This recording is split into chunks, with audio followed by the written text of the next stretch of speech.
Hari ini video saya akan membicarakan tentang rancangan BRICS.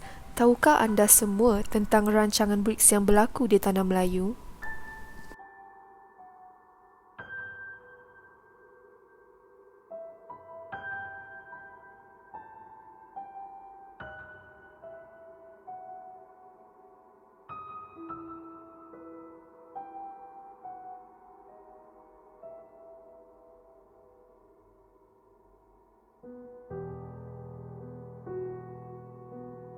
Pada pertengahan tahun 1950, Sir Henry Gurney melancarkan rancangan BRICS di Persekutuan Tanah Melayu dan pengarah operasi yang bertanggungjawab ialah Lieutenant General Sir Harold Roden Briggs.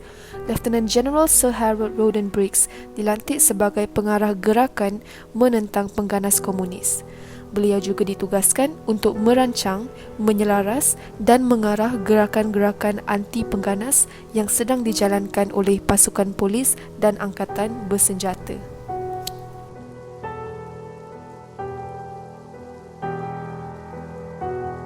Tapi, kenapa British ingin melaksanakan rancangan ini? Adakah hanya untuk menghalang Parti Komunis Malaya ataupun ada niat yang lebih mendalam dan tersirat?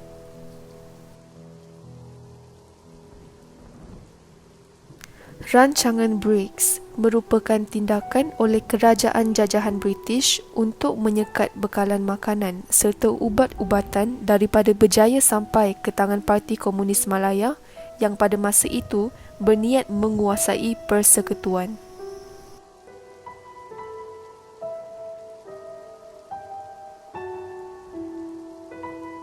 Sebenarnya, tujuan utama rancangan BRICS ini dilaksanakan adalah untuk membanteras kegiatan komunis melalui strategi menempatkan golongan setinggan di pinggir hutan, ke kampung baru dan melancarkan gerakan kelaparan.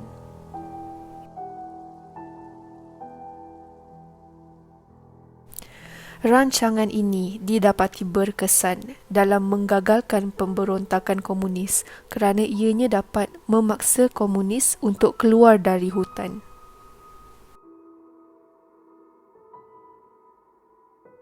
Jadi, bagaimana rancangan BRICS ini dilaksanakan?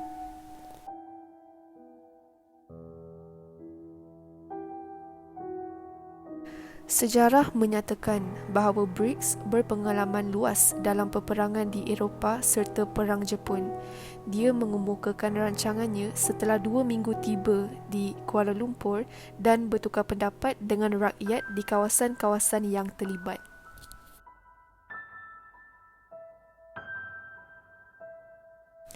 Rancangan utama beliau ialah untuk mengasingkan musuh dari mendapat bekalan makanan dan maklumat risikan.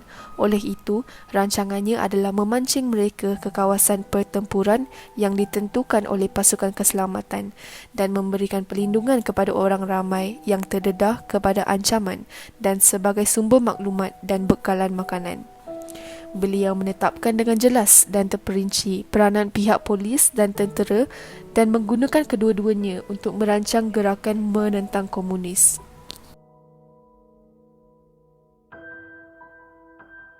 BRICS juga menubuhkan kabinet perang di semua peringkat. Di peringkat atas ialah Majlis Perang Persekutuan, in English is Federal War Council, yang terdiri daripada beliau sendiri, Ketua Setiausaha Kerajaan, Pesuruhjaya Polis, pemerintah-pemerintah angkatan bersenjata dan tentera udara di Tanah Melayu.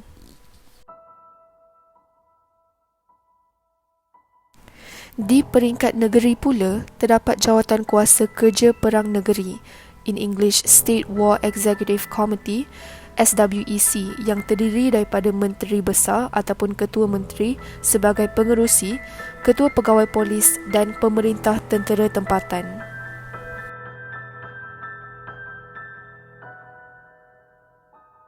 Di setiap negeri juga ditubuhkan Jawatan Kuasa Kerja Perang Daerah, dalam bahasa Inggeris District War Executive Committee, DWEC, yang dipengerusikan oleh pegawai daerah dengan ahli-ahlinya terdiri daripada pegawai kanan polis dan pemerintah tentera daerah.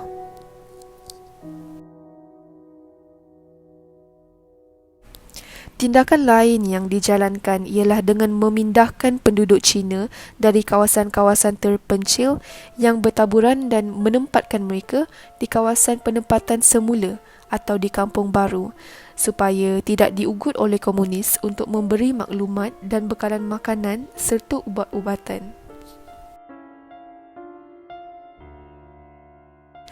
Kampung-kampung baru ini juga dipagar dengan kawat berduri serta dikawal oleh pasukan keselamatan.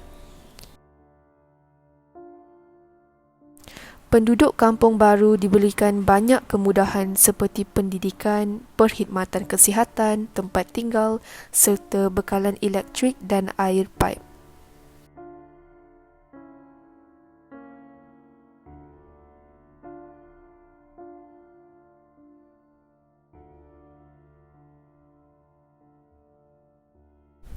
Jumlah penduduk yang terbabit dalam rancangan ini adalah seramai 470,509 orang yang ditempatkan di 440 buah kampung baru.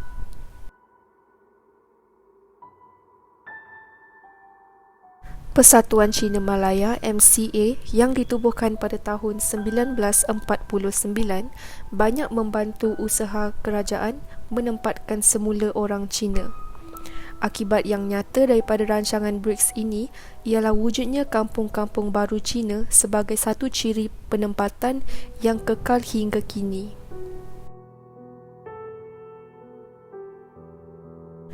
Kenapa rancangan BRICS hanya tertumpu kepada kaum Cina sahaja?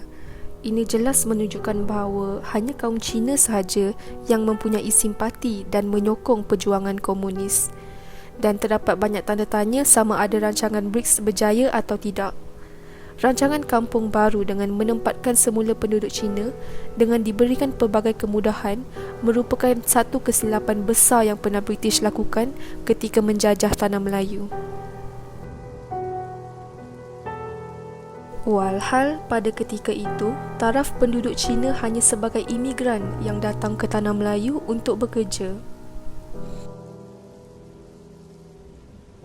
Sepatutnya, pada ketika itu, dengan penduduk Melayu yang sentiasa memberikan sokongan kepada British, pilihan yang paling baik sekali untuk mengekang sokongan terhadap pergerakan komunis ialah dengan menghantar pulang imigran-imigran Cina ini kembali ke tanah besar China, bukannya dengan mengurung mereka di kampung-kampung baru dengan memberikan pelbagai kemudahan.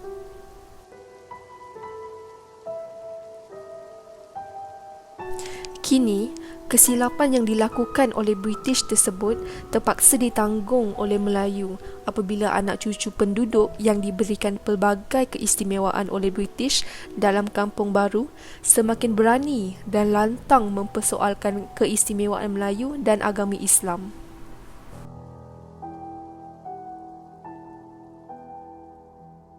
Walau bagaimanapun, rancangan peninggalan beliau itu, rancangan BRICS, telah diteruskan oleh pengganti-penggantinya sehingga menghasilkan kejayaan 10 tahun kemudian apabila darurat diisytiharkan tamat pada 31 Julai 1960.